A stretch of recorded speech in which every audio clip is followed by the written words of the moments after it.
Welcome to the Physician Wealth Med podcast. It's wealth medicine for doctors. If you're a doctor and you have no time, it looks like you found us just in time. This podcast is for all doctors who would like to work on their personal wealth, but do not have traditional hours to do so because they have no time. We're here to jump into topics that will help you address your wealth both inside and outside of your practice so that you can live the life of significance you're dreaming of. You'll hear from your peers, you'll hear from industry professionals, and your host and wealth advisor, me, Kevin Sullivan. This is your time. Now let's get started with today's podcast.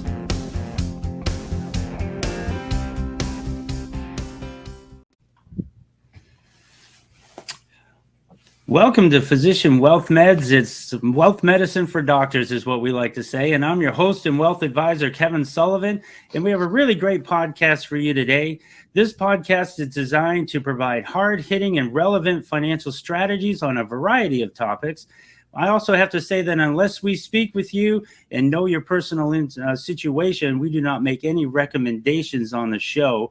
Our goal is to provide you great financial educational content that you can follow up on with us or our guest speakers that will help you live the financial life of significance that you've always wanted. My guest today is Dr. Tom Burns, who has carved out his financial success creating a consistent stream of cash flow through real estate investing. And I couldn't pass up this opportunity as I heard him on another podcast with Tom Wheelwright back in March. So I reached out to him and asked him if he would be a guest on my podcast, and he so graciously said yes. So where he's also a physician, I thought that you could benefit from everything he has to say today. So let me give you a brief bio on Dr. Tom Burns. He's widely known, and he has a great relationship with Robert Kiyosaki, who wrote the book Rich Dad, Poor Dad. He has a private equity firm called Presario Ventures, LLC, with over $300 million of assets under management.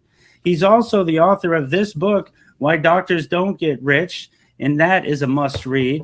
His website is richdoctor.com, where you can learn more about him and his firm. And I like what you put out on your website. I just want to read a few excerpts from this.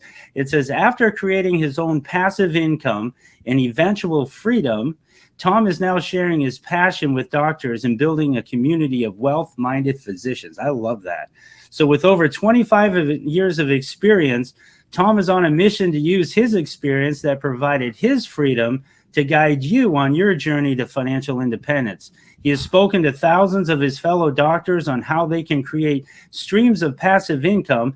And his latest book, Why Doctors Don't Get Rich, summarizes the issues that physicians face and outlines actionable plans on how you can solve your financial burden and begin the life of your choice. I like that.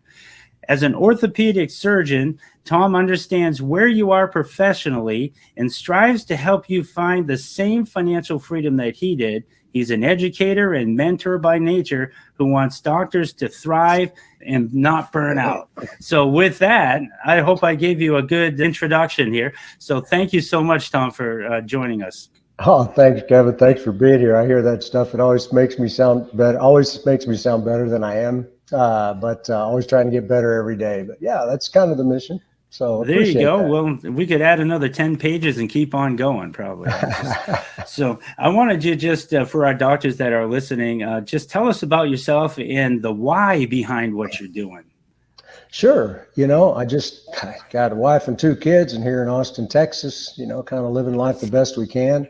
I grew up as an athlete, and that's kind of all I did. And very soon found out that nobody was ever going to pay me for that. So I decided to become a physician and hang out with sports people. So I became an orthopedic surgeon, sports medicine guy, and loved my practice. Really just retired about 2 years ago. Practiced for well over 10 years when I didn't necessarily need the money. And so, my whole goal in life has been to travel the world, grow a little bit each day, and, do the best I can to help whoever asks for it. That's great. And I also had a follow-up question here about give us an update on what you're doing now, because I know you were just down in Panama out of the country and speaking engagements, conferences. What does that look like for you? Yeah, and none of that was really planned, A lot of people write books as part of a business plan, and I can promise you, my friend Robert said, hey, you ought to write a book. So I did. And, with that comes a website, and then comes, people kind of connect with you. So, I don't even think my website says I'll speak for you. I think people just ask. So, yeah, I was down speaking for just an international mastermind. People kind of came in from all over the world. It tends to move around the world. And this one was in Panama City, Panama. And we talked about, the global macro economy, the dollar, the dollar's reserve currency status, real estate investments. So it was, that's why I was down there. I was sort of me and another fellow were the sort of real estate guys to kind of help this group understand the benefits and, the ups and downs of real estate. So it was fun. Right. I mean, that real estate is a great investment. It's definitely a way to diversify and to really be focused, because the more focused you are, the more you understand what you're doing. So right. I like that whole thought process. I know many doctors get bogged down by working in their practice with little time to focus on building their wealth outside the practice. And I've usually said that, it's that type of wealth that you build outside of your practice that's going to sustain you for generations. So give us a little insight as to why it matters that doctors take control of their financial future in this way. Oh, you bet. And to tag on with what you said, there's a guy named Jim Rohn that said you build a living between 8 and 5, you build a life after 5 o'clock. And that's kind of what it takes sometimes. But the reason anybody, physicians or anybody, ought to at least take a look at creating a little bit of freedom is that, having control of your time and choice of what you do is rather liberating. So that's, from the selfish standpoint, that's great. I tell people you can once you get to a point where you don't have to work, you don't have to apply your time or your services to create income. It comes in whether you're sleeping, vacationing, playing with your kids, or just sitting around. Once you do that, you have choice of what to do with your time. You can grow that business bigger, whether it be your physician business or your investing business. You can just relax, travel, see the world. Or I joke, you can sit on the couch and eat Cheetos and binge Game of Thrones if you want to. You've got that choice because you don't have to use your time to produce that income. And that's our only non-renewable resource. Kids grow up fast. You always hear people that are older that will say, "I wish I'd have spent more time with my wife, more time with my husband, with my kids, etc." So, we're only here one time on this rock, so it's nice to be able to have some control over what we do with it and how we contribute to it. Now, what would you say to doctors that would say, well, I just really don't have time, to do this? Because you mentioned that, you talk about that early on in your book, and I know Sure. that might be a good intro to get them to think about this whole thing. Yeah, so it's, wealth, freedom, whatever noun you want to use, it typically starts in your mind, right? And this is not a self-help podcast, but, everything starts in your mind, how you think about things. So you could say, I don't have time. Or you could say, how do I find the time? There's a lot of tools out there. There's a lot of things you can do. We all have the same 24 hours. Some people do it. I was able to do it somehow, bumping into dead ends all the time. So how do I find the time? I can't afford it. How can I afford this? I make a lot of money for every surgery or patient I see. Well, maybe the other thing is I have passive income that makes it so that I don't have to spend my time to get that next dollar to come in. So it's mindset. It's mindset, Kevin. Yeah. No, that's an excellent point, because that way they can start to think as a man thinks in his heart, so is he. There's another phrase. And I love Jim Rohn, too. You just quoted Jim Rohn. Even on my website, it says the wind blows on us all, but it's the setting of the sail, right, that determines the direction. That's another one of his famous quotes. Love that. So in your book, you say that being rich is not wealth, but wealth is having a stream of passive income coming in no matter what, no matter if you can work or not. Could you touch base on that? Yeah, you can work 80 hours a week and have a ton of money. That's better than not having money. Look, money is a great tool, and it's a lot easier to have fun, and it's a lot more fun to have money than not to have money. But it's not the only pillar that holds up a wealthy, healthy, happy life. There's your relationships, there's your physical health, there's all sorts of things like that. So if we just want to narrow it down to the money portion, are you really rich if you get paid $1,000 an hour or $10,000 an hour because that next 10 minutes you could get hit by a bus or you could get ill and the music stops? So I believe financial wealth is having assets that you control, but that bring money in without your efforts. There's a little mental effort with some of it, but if you've got money coming in that covers your expenses or covers your whole lifestyle, again, you don't have to worry. You still have to worry about getting hit by a bus, but at least if you get hit by that bus, money keeps coming in, takes care of your family, takes care of you and your medical issues. You can come up with any scenario. So that's what I consider wealth, at least on the financial side, is having assets that produce income, that give you the ability to control your time and what you do with it. It's all about motivation too, to desire maybe to have something different than you're already doing. We see the statistics that say 25% or 1/4 of all doctors are 65 years old, and 50 to 60% are burnt out. So boy, when you put those two together, that doesn't paint a rosy picture for that. But what they can do if they had a little motivation, a little excitement to get them out there in this fashion that you're talking about, that would be super. I can tell you, yeah, the statistics you just gave. So some people, they use the word trapped a lot. People feel trapped. I've got to go see patients today, or I've got to go do something because I've got bills. I got a mortgage. I got gas payments. My kids want to go to college, that sort of thing. It gives you this trapped feeling. Now, I loved what I did. There was a reason for that. So, I had some other things coming in on the side. And so what I suggest or I like to talk about is that, all of a sudden your job or your profession or if you're a physician, it can get a lot more fun when you don't necessarily have to go work that hard. You don't even have to replace all your income. You just replace some of it with some passive income. Takes a little pressure off, makes you smile a little bit more. Maybe you can eliminate some of the annoying things that are part of your professional life, and then it gets more fun, because I personally believe we had a great profession. I enjoyed it so much, and when you can eliminate some of the annoying things that have to do with money and how much you have to work, it gets a lot more fun. So I like how you said in your book that you were just really excited when it started covering, let's say, your utility bill. It's like, hey, that's done. Now we can move on to something else. Oh, really? Now it's taxes? I mean, and you kept that progression. That's got to be exciting for them.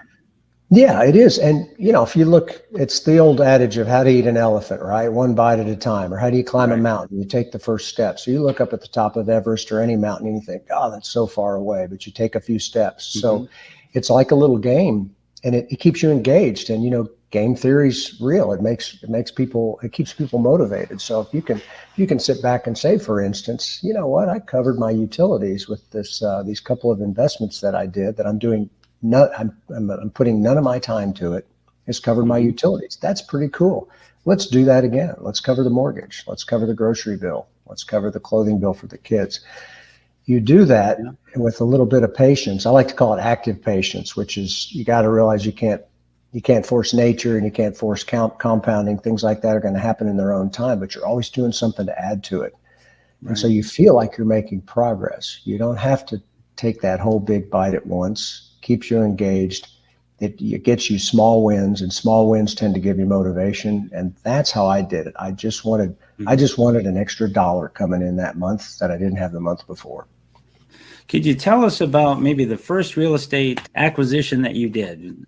Absolutely. A about that and how it felt, and the whole process. If it was a doctor, maybe thinking about, well, maybe I could do this. What would that first step look like?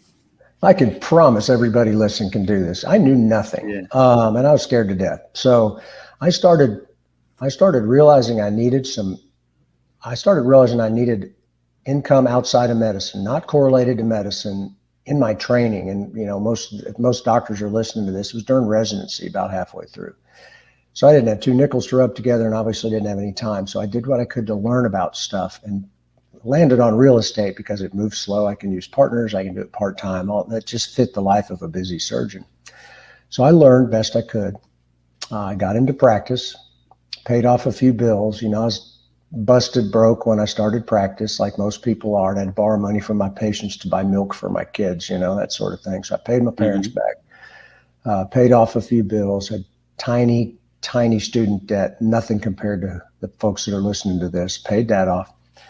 And then I did the only thing that I knew. There weren't other people's deals available for me to invest in. I just figured, okay, well, I'm going to go buy something. So I opened up the newspaper. This was a long time ago. Mhm. Opened up the newspaper, looked in the real estate section and found something. And I called the number, went down there. It was a 2-bedroom, 1-bath student condominium at the University of Texas. Excuse me. And the guy showed me the deal. And by then I'd learned how to so pretty much underwrite the project. Real estate's it's just simple math. Mm-hmm. The numbers will absolutely tell you what to do. So Mm-hmm. I put the numbers together, looked like it was going to make me some money. And I said, all right, let's buy this. What do we do? He goes, I'll put in a contract. It's awesome. So he puts in a contract. We win the deal. He says, you got it. And I said, great. What do we do next? He goes, well, you need to get an inspection. You need to line up some insurance, and you need to get a loan unless you're going to pay cash. Well, of course, I wasn't going to pay cash. I said, that's awesome. How do I do that? He said, I know a guy that does inspections. Call your insurance guy. He'll have something, and, go get your own debt. So I knew a banker, and I called him up and said, hey, I'm buying this thing, and I'm supposed to get money from you. What do I do?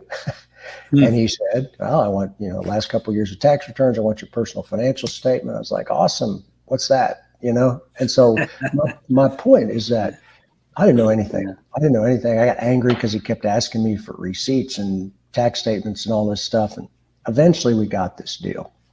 And when it was all said and done, and, I was all beat up and scared to death and finally had the project, it was making me about $150 a month.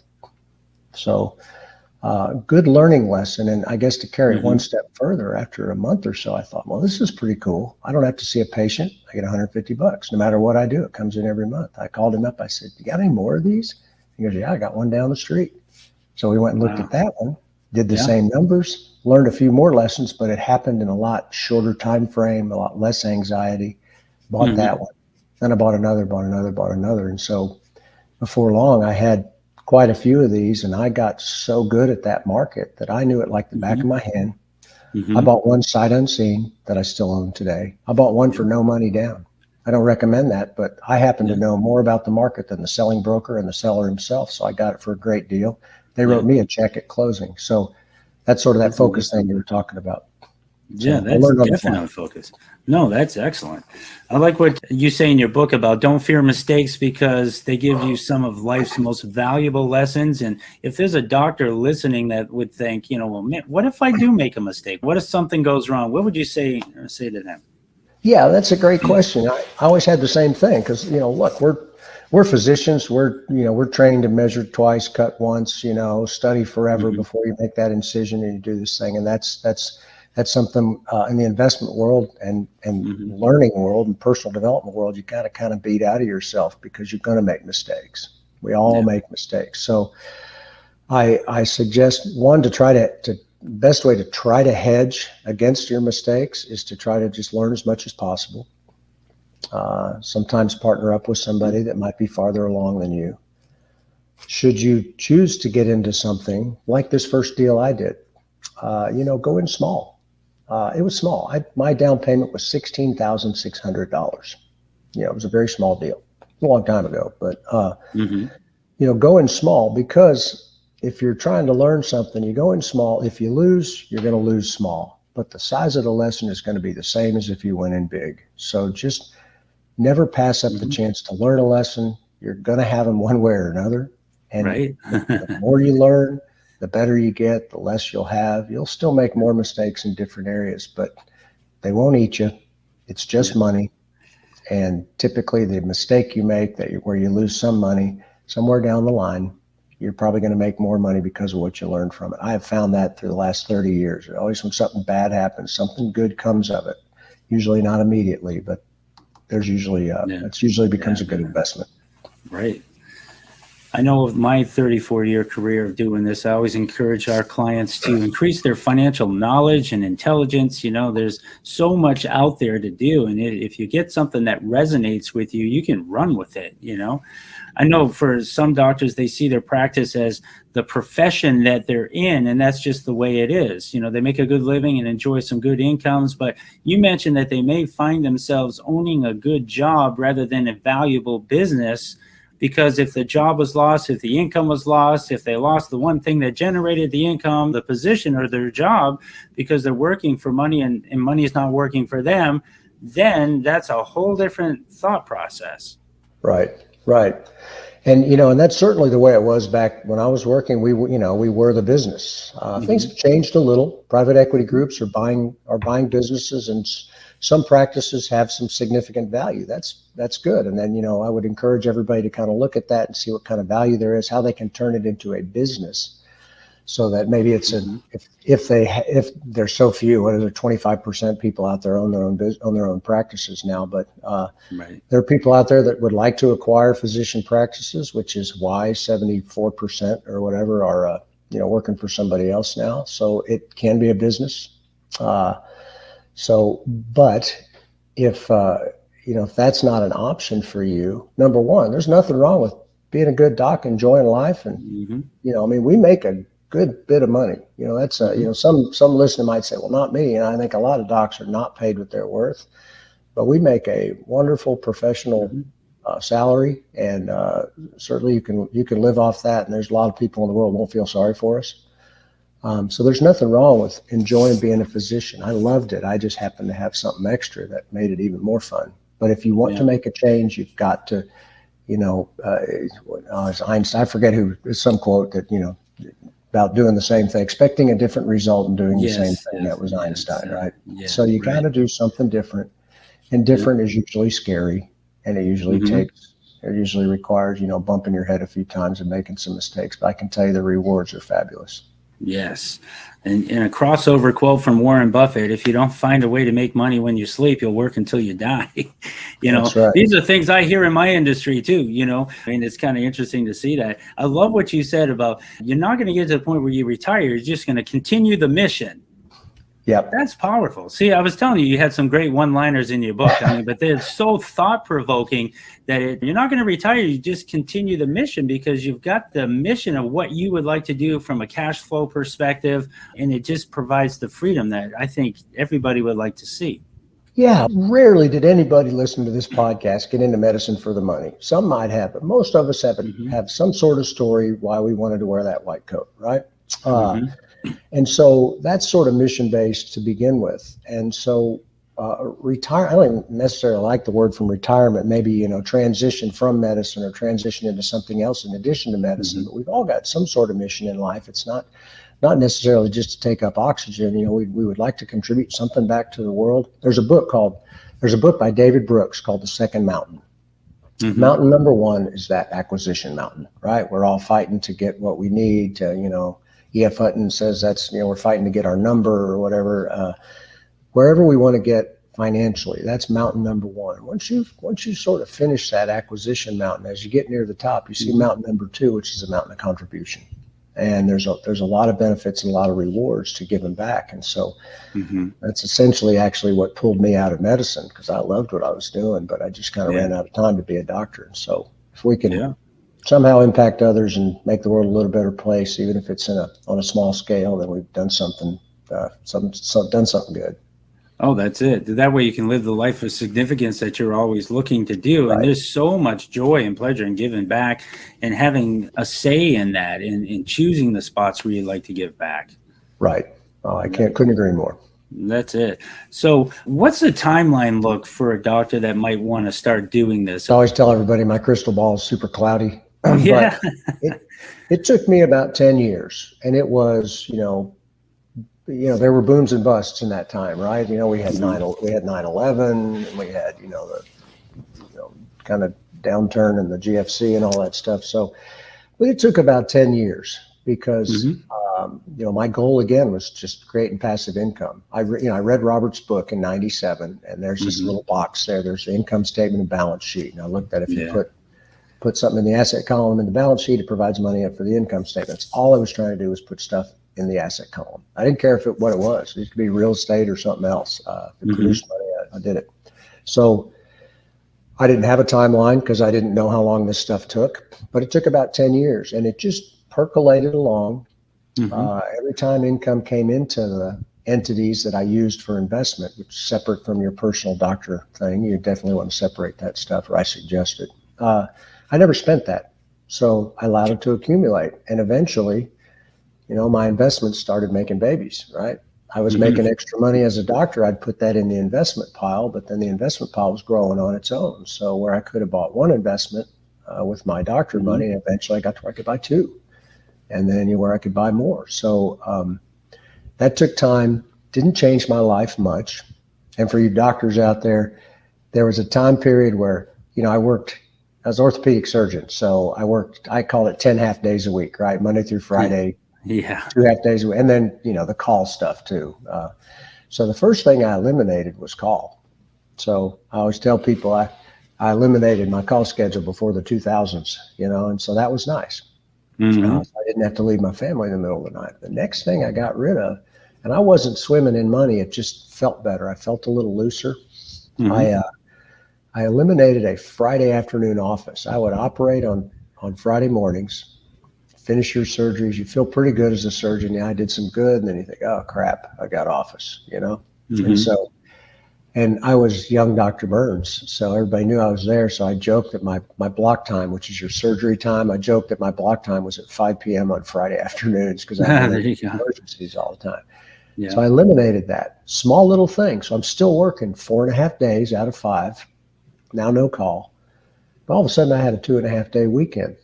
Doesn't seem like a big deal to some people. It was huge. I was like King Tut, Let's Bill Gates. I had 2.5 days off and I could go do stuff. So little bitty moves like that. And then about 10 years later, I knew my numbers in my heart, in my head, because I looked at them all the time. And all of a sudden I realized my passive income had pretty much eclipsed my expenses. And it was a nice day. It was kind of liberating. I pretty much just kept practicing, but it happened. So that was 10 years. Now, it can be done faster. It can take longer.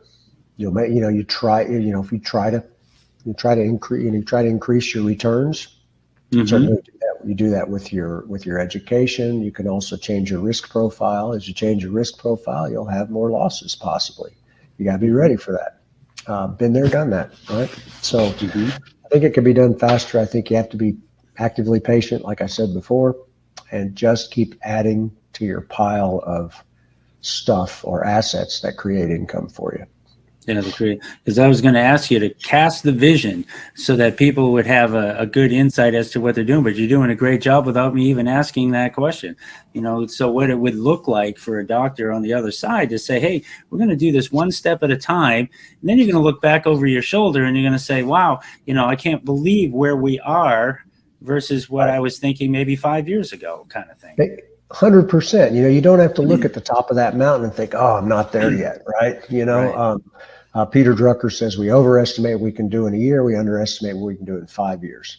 So you just have to keep at it, keep looking back. There's another thing that I would tell you. I'm like a encyclopedia of books, but there's a book out there by Dan Sullivan and Ben Hardy called The Gap in the Game. So you've got this mountain you want to climb, which is let's say it's your financial independence. If you wait until you get all the way to the top to feel like to feel proud of yourself or happy or loosen up, then that's going to be a long trudge, right?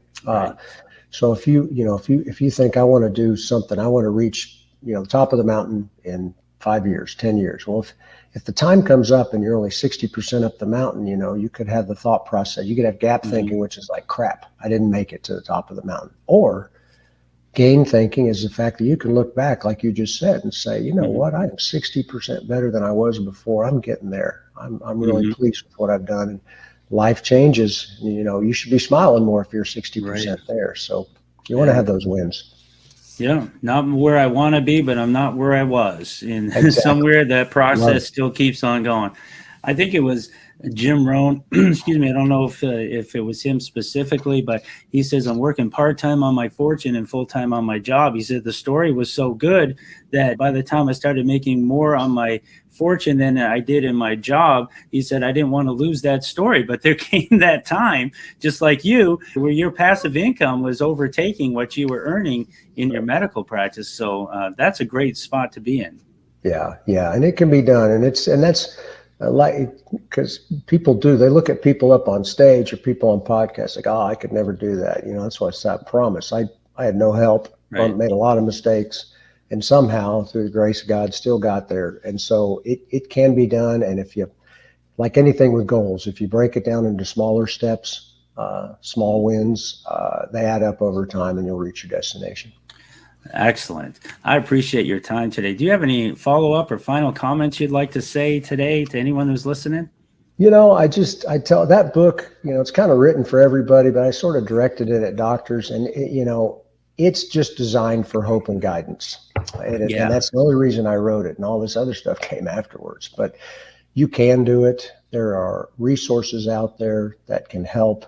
You just got to, start with figuring out why you want to do this. It might be it's to get the money, but there's something underlying that money. There's something that you want. You either want to be free from medicine or free to practice it how you like, or free to travel the world or spend time with your kids. That's really what's going to drive you. So when times are down, that's what'll pull you to your success. And so it absolutely can be done. And hopefully there's a little guidance in the book that'll help folks. I'm always happy to help myself.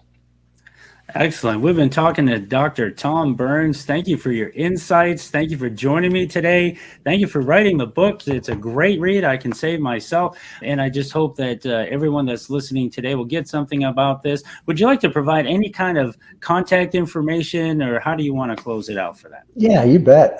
They can go to richdoctor.com. And there's some free resources on there. We're jumbling some stuff up, but there's some things that have helped me over the past 30 years. It's free. It's yours. I've got a newsletter that I put out every couple of weeks when I'm not traveling, and it's hopefully got some good things to kind of help folks. And if anybody has read the book and it struck a chord with you, good or bad, I'll take either. Feel free to send me an email to hello@richdoctor.com, and I get those emails, and I'll absolutely answer you and answer questions, or, pat myself on the back if you say something nice about the book. Yeah, and there's a lot of that. Great read. Thank you so much for your time. I appreciate it today, and look forward to maybe speaking with you again sometime. Thanks, Kevin. All right. Thank you so much. That's our podcast for today. And remember, if you're not working on your personal wealth, who is? Please share this podcast with your friends and colleagues, and make sure you subscribe, like, and share. Any questions about what you heard today, please send an email to kdsullivan@lpl.com. Physician Wealth Meds, wealth medicine for doctors. Dr. Tom Burns is not affiliated with or endorsed by LPL Financial or Physician Wealth Meds. Securities and advisory services are offered through LPL Financial, a registered investment advisor, member FINRA and SIPC. The opinions voiced in this podcast are for general information only and are not intended to provide specific advice or recommendations for any individual. To determine which strategies or investments may be suitable for you, consult the appropriate qualified professional prior to making a decision.